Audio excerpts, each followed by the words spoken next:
טוב, אם אתם רוצות לראות איך הגעתי ללוק המטורף הזה שעשיתי ללינה החיים שלי בלב, אז תמשיכו לצפות. טוב, זה היה לפני שהדבר ראשון עשינו מתיחה, אין חובה כזאת מבחינתי. וניקיתי לה את הפנים במי פנים. ואני ישר מתחילה את האיפור שלי עם גבות.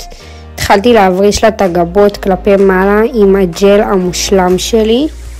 ומיליתי לה גם את הגבה איפה שיש חוסרים.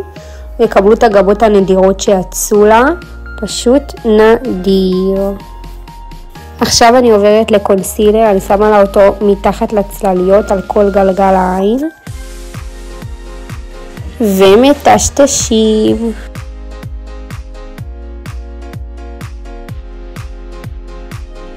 טוב, אז עברתי לצלליות, לקחתי פלטת צלליות של סינדי והתחלתי עם גוון שמנת על כל גלגל העין. אחרי זה חיממתי את העיניים יותר ועברתי לריסים. התחלתי להדביק לה את הריסים, אני אישית משתמשת בריסים של שירי, ממש מרוצה מהם, גם הכי נוחים להדבקה. זאת התוצאה של העיניים ואני עוברת לפנים. התחלתי עם קרם פנים ואחרי זה כמובן ששמתי לה פריימר. עוד שנייה זה יגיע בסרטון. ושמתי לה פריימר וגם טשטשתי את הכל. חדרתי ככה את זה לתוך הפנים, ובזמן שזה נספג ככה גם שמתי לה מסכת שפתיים.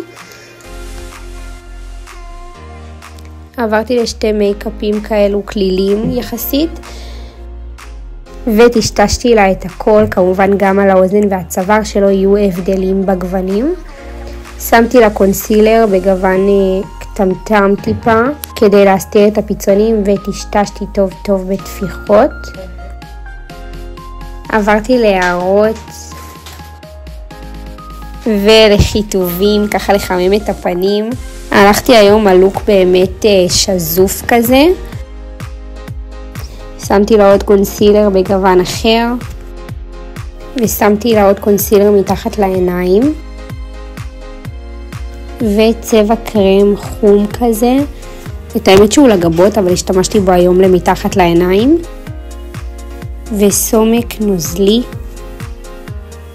כאן שמתי לה פודרה, ופשוט הקטע של הסרטון הזה נמחק לי משום מה.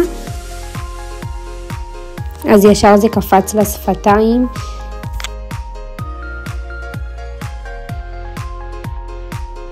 ואהבתי לה את הפודרה השקופה מהפנים. עברתי לטיפה ברונזר, חימומים.